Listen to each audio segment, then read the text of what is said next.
This vehicle is very special to me since it is the vehicle that started us down this path. From the start, it was important that every component it added was something functional and at the same time looked like it belonged on the vehicle. To build that concept like it was a factory option, that never came to fruition. This company is built on chasing a passion, and this was our first build geared around an overland style. The goal was to build a rig that could be a daily driver and be properly set up to hit the road whenever we wanted to go. This is our 2018 Toyota 4Runner company rig, and this build video is well overdue, so let's dive into it.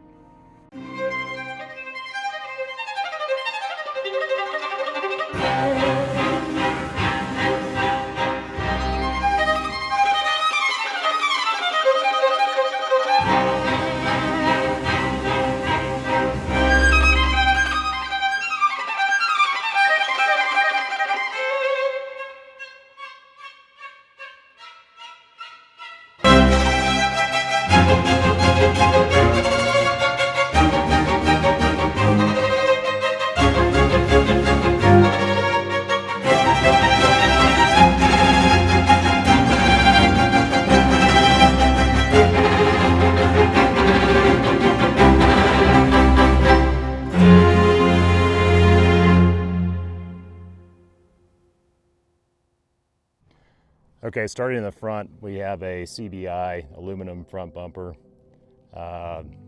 We try to go aluminum as much as possible, and our company rigs are just a mirror image of what we're recommending for our clients. So we're trying to save weight wherever we can. It does have a worn Zeon 10S winch. We did a winch control relocation bracket for ease of use. Factor 55 ultra hook and fair lead, ball design, Squadron Pro. Driving combo fog lights. The hood is wrapped in a dark gray material that Colin Lambert at Deco did for us. It definitely helps with driving fatigue, sun glare, and when the 40-inch S8 up top gets turned on, it definitely prevents the glare coming off of that. Let's move on to the side. Okay, moving on to the side, let's start underneath. We have RCI skid plates. Protecting the underbody, and RCI is one of our main go-tos for most of our builds for Toyota specifically. So we have engine, transmission, transfer case, fuel tank all in aluminum, and then the rear diff is a steel skid plate from RCI as well. Sliders are from C4 Fabrication, and we did our custom top plate like we typically do with their traction powder coat. For suspension, it's a bit custom. It's got a King 2.5 setup with compression adjusters on the resis.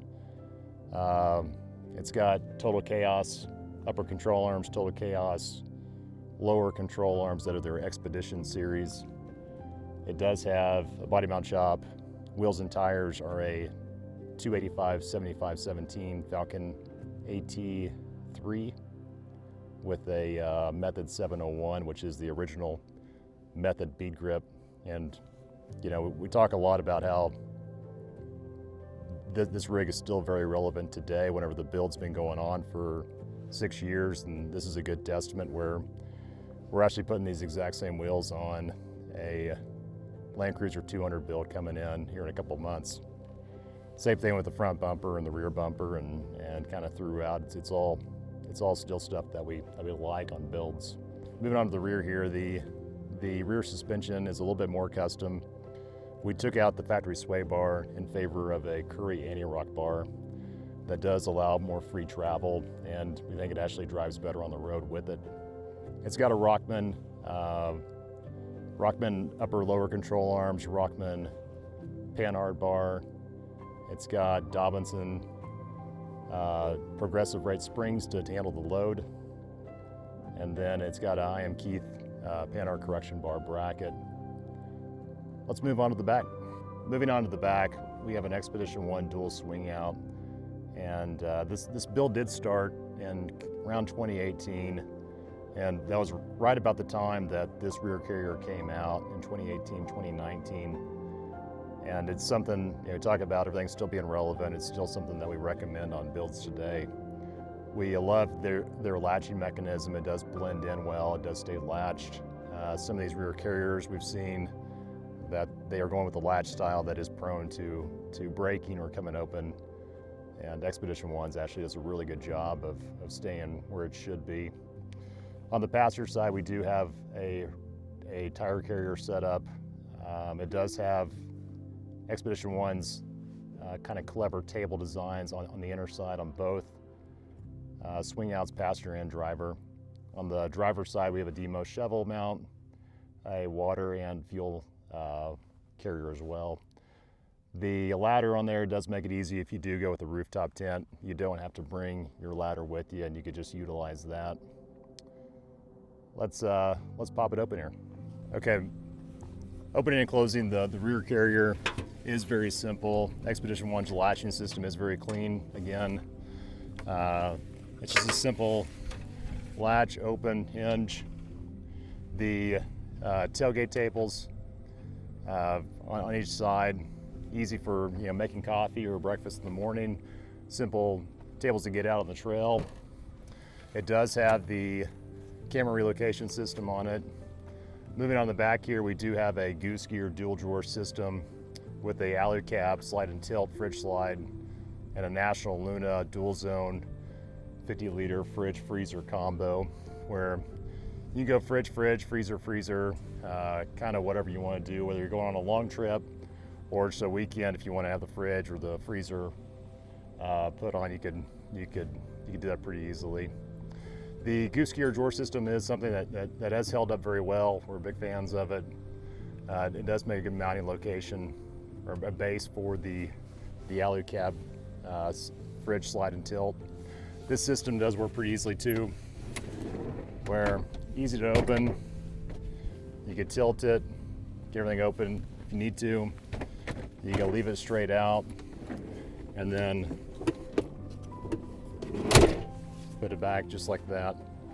On this side, we do have the Victron power management system that is tied in with the Red Arc 1225D.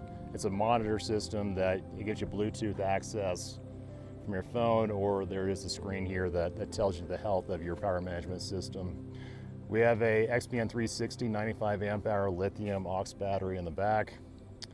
All the other components are from Blue Sea. We do have a solar panel tie-in on this side. It does have MOLLE panels from Rago Fabrication on the rear cargo side. We did run from the twin air compressor is underneath the hood, and we ran a line all the way to the back for the air coupler. It also is split for being able to turn the compressor on up on the Switch Pro that is mounted on the dash, or back here in the back if you wanted to air up back here. You are getting all of your tools out of the drawer system, you're plugging in, you're turning it on, and again, it's just ease of access. Up on the roof is the last piece. We do have a Zeon full-length rack with ball design lights going around it, including a 40-inch S8 light bar on the front. And then on the sides, a mix between the Ball Design S2 work scene and spot. And then the back, we do have a S2 amber chase light. On the back of the bumper, we also have backup lights from Ball Design that are their Squadron series. Let's pop the hood. Okay, underneath the hood, like we talked about, it does have the twin Airby air compressor. We did a power tray mount for the Switch Pro 9100. That is also for the control panel. It's mounted just left of the steering wheel. It's got an Odyssey AGM battery, SDHQ billet tie down, SLE battery terminals, and that's about it for underneath the hood. Everything's try to be as clean as possible. One thing that we did forget to mention was the raised air intake from ARB, as well as the Cyclone snorkel upgrade pre-filter on there that we kind of swear by. Let's take it for a drive. Okay, moving on to the interior. It's pretty, it looks stock. You know, we have an ICS fab mount here in the center for if you want to mount phones, if you want to mount accessories. It has a simple couple RAM ball mounts. We've had cell phones and mapping software and kind of whatever you want to interchange out. To the left of the steering wheel, we do have our Switch Pro panel. That is operating the backup lights, the work scene lights on the side, the air compressor.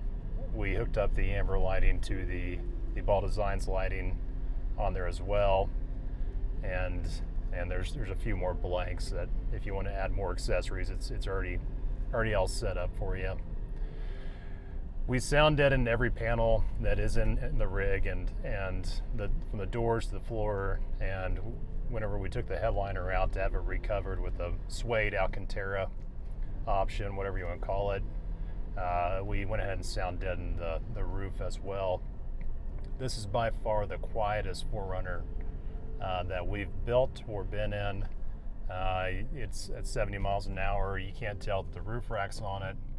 It is extremely quiet.